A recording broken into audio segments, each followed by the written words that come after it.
This is my house, bro. You're just a guest here, okay? I can decide you be out. You're lucky I haven't left you yet. Other women would be grateful to have a man like me. If it wasn't for the kids, I'd be gone. Yo. Welcome back to another episode of the Husband and Life podcast, where we talk about real love, real relationships, and we say the things that couples too scared to say. We're going to help you. We're going to say them out loud for you, okay? As always, if you are new to this podcast, where have you been? What have you been doing? Okay, we're here to enlighten you. We're here to give you some jokes, but we're also here to talk facts, okay? And if you are new here, please make sure that you press the subscribe button, because you need to be here with us every Tuesday, okay? Like, comment. You need to share this with a friend. For those of you that have been rocking with us from the beginning, thank you. Continue to do so. Yeah. Today's confession is a little bit juicy, as always. Hey. You may get angry. You may. Okay. I'm just going to give you a little trigger warning just in case. Okay. Because you may trigger alert. You may get into your feelings. As always, get your coffee, get your tea, get your blanket, get your wine, depending on what time of the day you are watching us or listening to us. Let's get into the confession. Okay. I'm writing this as a married woman who looks happy on the outside and feels completely shattered on the inside. We know this one. We know this one. My husband is what people call a good man. Whoa, what is that? He's a good man, Savannah. He's a good man. He works hard, pays the bills, helps with the kids, and in public, he's charming, respectful, and supportive. In public. That's the words that we saw. In public, okay? Our friends and family see him as the standard. When they say things like, "You're lucky. Not all men are like him." I smile and nod, because that's the version of him they know. We've got double life going on here. The version I live with is different. Okay. We don't argue all the time. Okay. But when we do, it's like he flips a switch. He doesn't shout or throw things. He gets very calm, very cold. And then when he says things that feel like they're designed to hurt me in the exact places, I'm insecure. Oh, he knows what buttons to push. He's a surgeon with the thing. He knows if we cut here. He knows exactly the pain points. He'll say, "You're lucky I haven't left you yet." Whoa. Hey. That's a... Ooh. This temperature just got cold right here. I understand what she means by cold. Or no one else would put up with you. No one else? No one else would put up with you. Oh, that's that emotional manipulation there. Or, you know, other women would be grateful to have a man like me. Man, my guy is working on that confidence, boy. Seriously, breaking it down, right? He tells me I'm too emotional, too dramatic, too difficult, and that I make everything harder. Sometimes he'll throw in, "If it wasn't for the kids, I'd be gone." Yo. Yeah. That's crazy. Afterwards, when things cool down, he acts normal again. He'll make a joke, hug me, tell me he loves me, and pretend like it was just a bad argument. If I bring up what he said, he tells me I'm holding on to the past, and that I'm sensitive, and that he was just angry. You're holding on to the past. Holding on to the past. Let that thing go, bro. It is what it is. I was just angry and didn't mean it. He never apologizes in a way that feels real. He just moves on and expects me to do the same. It's in the past, isn't it? Why are we done, holding on to the past, babe? I said it and that's it. I love you, innit? The problem is, I don't move on. Those words stay in my body. Every time he gets praised for being a good husband, I hear his voice saying, "I'm lucky he hasn't left." Every time someone says, "You found a good man," I hear, "No one else would put up with you." Over time, I've started to believe him, and I stay because I'm scared he might be right. Whoa. I feel like I'm constantly trying to prove I'm worth staying for, instead of feeling loved for who I am.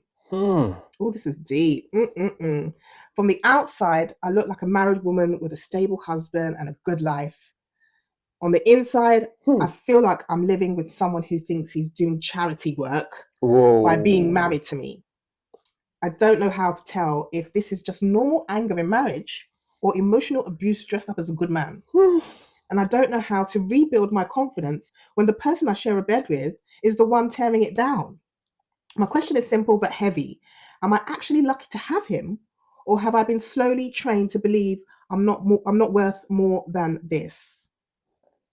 This is a deep one. This is so deep. Well, so there's a few things we have to understand here. The issue is, this is what happens when you tell too much, when you explain most of your things you're insecure about to the wrong person. The person will use those things as ammunition.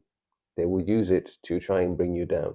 The person you chose is supposed to be your loving husband that the world sees with his PR team that's glowing, is the guy that is walking around and he doesn't walk on water.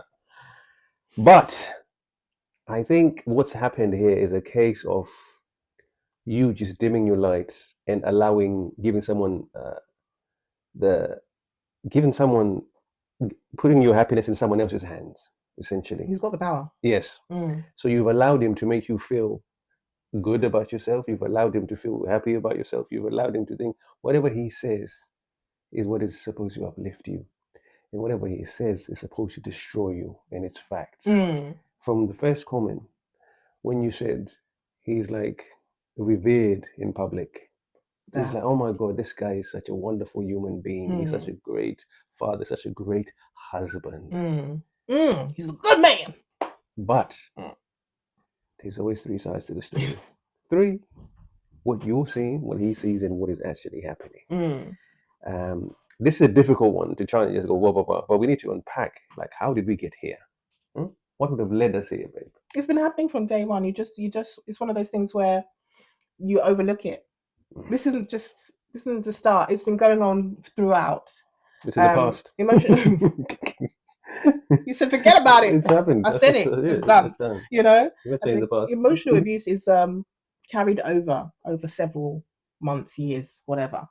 And if someone's like slowly chipping away, boom, boom, boom, boom, boom, just chipping away at your self-esteem. And the thing is, we call it self-esteem because we're supposed to be the ones in control of it. Self-esteem. The first part of that word is self. But what we tend to do, because we're not taught this is not taught, what we tend to do is let someone else come in and control your self-esteem, even though you're in control of it. The thing with this is when you are the picture perfect married couple, you know, the go-to, oh, look at them, they're so happy, they're so in love, their life is so perfect. That is such a dangerous. It's a dangerous place to be, number one. Number two, you have to now continue to live up to that because we are all about perception. They were like, oh, what would they think? You know, what would people think? And you're too miserable. When you close the door after you've been to your function, after you've gone to your event, you two just walk separately. One goes this way, one goes that way. Or you argue about what happened at the event because he's upset with something you said. Yes. That public and private debate is crazy, but the up and downness is something else. But because we also have to understand what actually separates a good man from the things he does from actually being a good person. What is the distinction between the two? What is it? Because, like you said, in public, he looks like the best husband ever. You know, that's what he wants people to believe. He's a good man. That's the messaging across it. That's the brand. That's the brand. That's the brand. The personal brand is I am a good man. Mm-hmm. I look after my wife and my family. I'm a provider man. I love her. You know, and she is happy. We are happy. Yeah. Right. And he probably actually thinks that because of the fact that she said when she brings up what he says, he said, "Oh, this is no big deal." You know, so he probably really does believe that he's living up to the perception of the public. But that's so that's quite scary that he doesn't even see the error. What he's doing is actually really hurting you. He doesn't even acknowledge the pain that he's inflicting on you every time you argue. And I believe that he's not even arguing with you fairly. He's actually hitting below the belt, you know. You know, when they're in the boxing match and they be hitting where they're not supposed to, and the referee's like, "Yo!" I take a point. I deduct a point. I think that's so true. That's what that is. Because and the fact that she says she still holds on to these things that he says. Yeah. Over and over again. She replays them. Like he says, and the fact that he has his go-tos. The same thing, the same sentences. That means he knows. So it could be that's really how he feels. It could be. Yeah. Because you don't keep going to somebody, you know you're lucky to have me. Yeah. You know, you'll be nothing without me. Who would put up with you?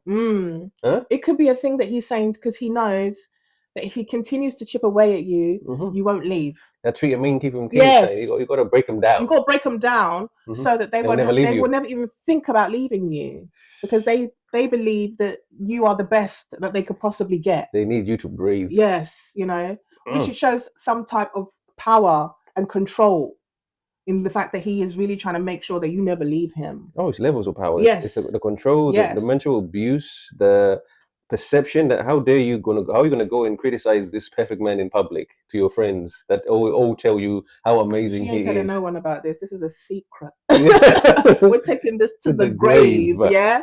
Because everyone will be like, but what do you mean? He's so nice. He helps us with this. He does this. He does He's this. Such a good guy. You know, you don't have to go to work like we do. Nobody will believe you. Now you're lying, girl. Nobody would believe you. So you can't even find someone to discuss this with, to try and figure out on a level. Am I bugging, or actually, he's taking a piss. Like, you can't even, your mom ain't gonna believe you, sister, nobody, because everyone's gonna be like, what? He's a good guy. Savannah. You know? He came and picked me up from the airport. I didn't even need to ask him. Those things, those little things. You know, he's the first one to volunteer when somebody needs help, you know? You can't say nothing bad about him. He was there when I needed him. That's mad. That's a hard place to be, because at this point you're thinking, is it me? Am I crazy? Maybe he's a good guy. But then you feel like shit every time you guys argue. And you don't discuss on a level the things that were said. There's no breakdown. There's no breakdown. Because, like he says it. Once he said, I've said sorry, they move on. But she hasn't moved on. And because she hasn't moved on, now she's developing resentment. Ooh, that's a hard place to be. Because how can somebody that is loved by everybody pretending to be someone else, and then you know the real person, and you're supposed to just get along with it when you hear, oh my God, that's such a nice husband. You're so lucky. You're so lucky that, and you're like, So you're so lucky from friends, and you're getting so lucky from him. Yes, both sides. Both sides. So you believe it. You believe it. How can you not? And you really think this is what the question was. What was the question? She said, am I actually? She said, am I lucky to have him, or have I been slowly trained to believe I'm not worth more than this? I say that you've been slowly trained to believe that you're not worth more than this. I say that because the fact that you said that he could, every time you argue, you don't argue often, but when it does happen, he's going down. You know, it's a below the belt comment. He knows exactly what's going to trigger you, what's going to hurt you the most. That's not fighting fair. Yeah. And if you truly love someone, I think that you shouldn't the end goal shouldn't be to hurt them. If you truly love them, if you're having that argument, why are we getting personal? Why are we trying to hurt people? Someone's upset about something, someone's upset about something, the two of you find a way to discuss it. It shouldn't be a case of he's going to say everything. So it's like stabbing you. But you've heard back in the day, they still say this now. You have to break the person's confidence so they never want to be with someone else. Yeah. You have to destroy them to the point where they need you for survival. It becomes like Stockholm syndrome, really, when you try and look at it. Like, this person looks after me, feeds me. Am I really wrong in this process trying to think that they're actually doing something bad towards me? And there's no one to bounce this off. Like you said, there's no one to go to say, hello, this is wrong. This is what this guy's really like. This is what he's really doing. You know? I know you don't think I'm lucky, but blood, trust me, there ain't no luck going away. There's survival. That's exactly what it is. It's survival. Right? Yeah. I think when you have to be in a relationship where your value is questioned every time, you know, every time he's angry, he starts going to devalue you. You have to start thinking, what's going on here? This is not normal. Like I said, when you argue with your partner should not want to juke you. They should not want to shank you, okay, for another word, while you're having that argument. They should be listening to your problems. You should be listening to their problems. And the two of you should be coming to some sort of reconciliation, some sort of compromise. It's a listen and a respond situation. Not him finding all the things that he could possibly find to completely destroy you. Are you his enemy? You're not supposed to be his enemy. You're not supposed to be his enemy. So that's where you ask about whether this is a case of him manipulating you or try to make you feel a certain type of way. He's definitely doing that. What we need to do now is establish how we're going to fix this. Because if you remove the bills, the kids, the public image, would you still feel loved in this situation? This is the question, right? You have to That's look the basics that's that we're the talking basic. about. The bare minimum that's been done. After you remove all that, what else is positive? What else is happening? And I know you've tried to talk to him about it, and he kind of fobs you off or dismisses it. But you're really going to have to get him to hear you, because otherwise, this is just going to continue, get worse, and it's going to get worse. Your self-esteem is going to continue to drop. Because right now, you don't feel cherished. You just feel like you're taken for granted, and you're constantly being threatened. You say, this is my house, bro. You're just a guest here, okay? I can decide you'll be out and you'll be on your bike. No, you didn't go. That's my bike. You'll be on your walk with your bare feet. With your bare feet, because I bought them shoes. Bought the shoes. You know, it's just it's a dangerous place to be when someone can lord so much over you, and you need to ask yourself, you know, is this actual love, or is this me being used and abused for whatever reason? And then when he's finished with me, he lets me know that I'm worth nothing. Wow, this is a real abusive relationship, bro. But you can't even say out loud that it is. Who do you tell?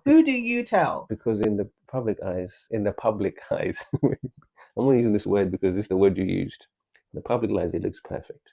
But what can you practically do to help yourself in this situation? To see if this person is really for you, to see that they understand that with the words they say hurt and cut deep.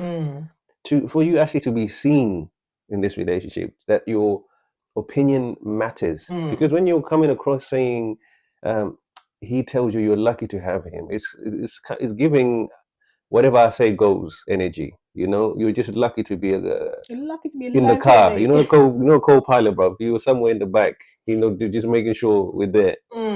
So you need to work on how you can establish some sort of emotional boundaries. Emotional boundaries, yes. To say certain things that are just unacceptable. Like, yo, I know you've been saying this for a while now, but this is really, if you can't say it out, write it down, man. I would say write it down and explain the reasons why.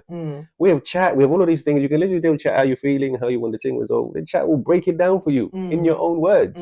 Huh? Yeah. And then you can put that across to him we always say, need to talk should be on a good day. Not the days you argue. It's got to be a good, fun day. That's when you do have them need to talks. But people never want to do them need to talks when it's a good day. Why is that? Huh? Because they don't want to talk about deep things. It's all surface level. And we need to sometimes talk about deep things, especially when the deep things are hurting us. Otherwise, it's just going to keep happening. He doesn't see a problem with it. So it's just going to keep happening. But let's take it back. That's our 2 cents, guys. You know, we like to give our 2 cents. We're going to take it back to you, you know, because we want you to comment and let us know, is this something that you would tolerate? Is this something that you would say, you know what, it's not even that big of a deal. He's a good guy. You know, he looks after me. He takes care of me and my family. So I should be lucky, you know? I should be grateful. Or is it a case of it's a reminder that you need to put some boundaries in place? You need to have some conversations with your partner. You need to say to your partner, that's not okay. Yeah, and pull them up on it.